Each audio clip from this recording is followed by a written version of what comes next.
I'm from Boise, Idaho, and this happened when I was 16.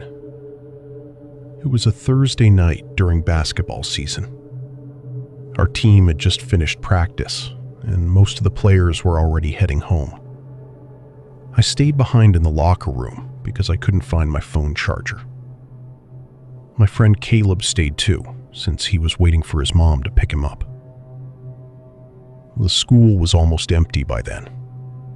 You could hear the janitors cleaning classrooms somewhere down the hall, and every now and then a locker would slam shut in the distance.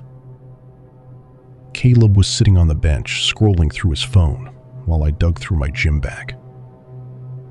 That's when we heard someone pounding on the front entrance doors. At first it sounded normal, like maybe a parent got locked out. Then the pounding got louder, desperate, angry. A second later, we heard shouting echo through the hallway. Not yelling from students.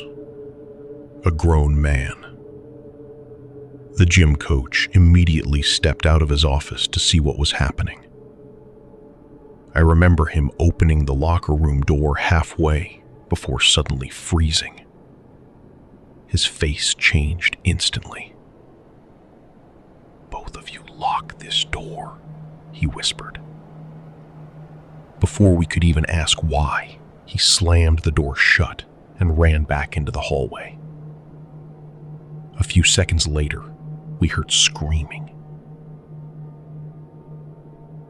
Real screaming. The kind that makes your stomach drop before your brain even understands what's happening. Caleb stood up immediately. What the hell was that? Then came a loud crash. Something metal hitting the floor. People started running outside in the hallway. We could hear footsteps pounding across the tiles, along with teachers yelling for students to hide.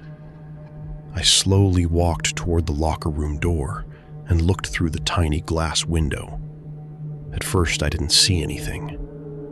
Then, a man stepped into view. He looked homeless, like he'd been living outside for months. His clothes were soaked from rain and covered in dirt. He had a thick beard, messy gray hair, and this strange look in his eyes that didn't even seem human.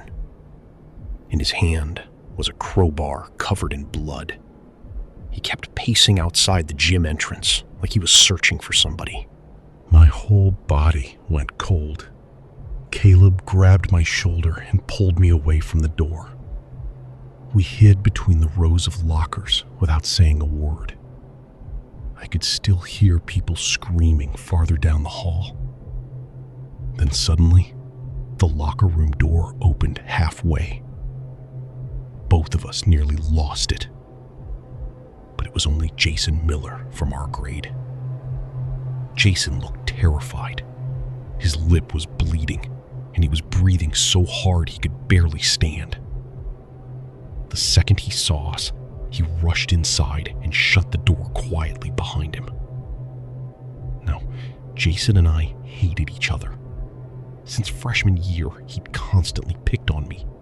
He'd make jokes about my clothes, trip me in the hallway, shove me during practice, anything he could do to embarrass me in front of people.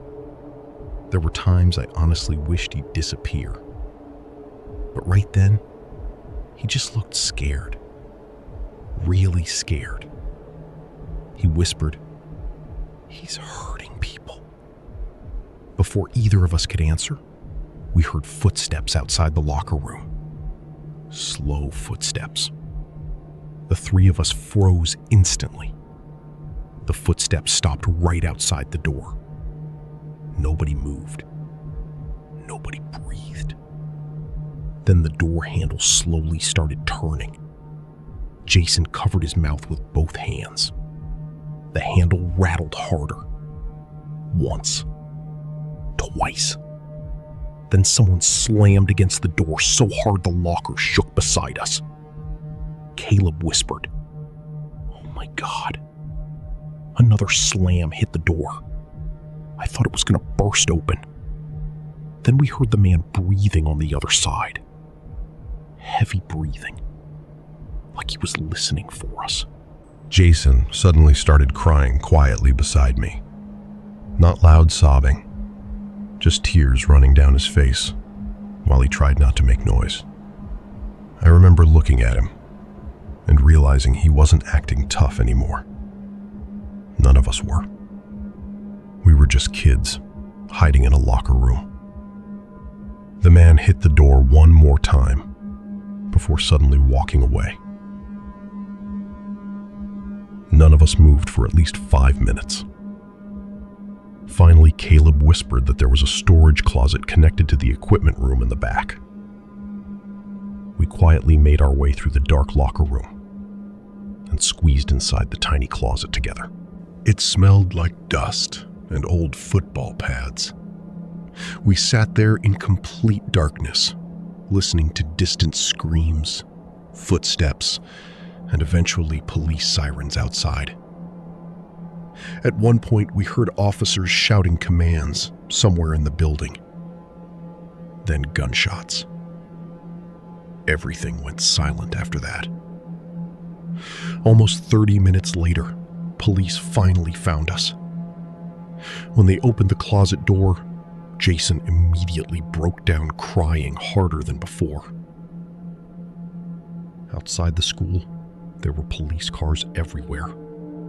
Ambulances lined the parking lot, and parents were screaming students' names while officers tried to keep everyone back.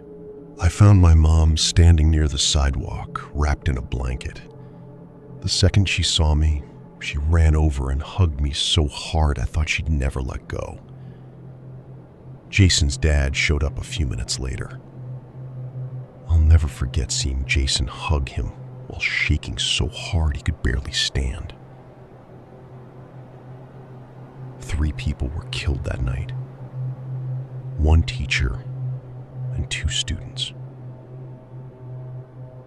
The man with the crowbar had forced his way into the school after attacking someone nearby. Police eventually shot him inside the science hallway after he charged at them. Nobody at school felt normal after that. For weeks, everything stayed quiet. Teachers kept classroom doors locked all day. Students jumped at every loud noise. A few days after it happened, I was at my locker grabbing books when someone walked up beside me. It was Jason. He stood there awkwardly for a second before speaking. I never said thanks. I didn't know what to say. He looked down at the floor and nodded slowly. Then he said, "I was sure we were going to die in there." Honestly, so was I. After that, things between us changed. He stopped messing with me completely. Actually, whenever somebody else tried, he'd shut it down before I even had to say anything. We never became best friends or anything like that, but we understood each other after that night. Sometimes seeing someone at their worst changes the way you look at them forever.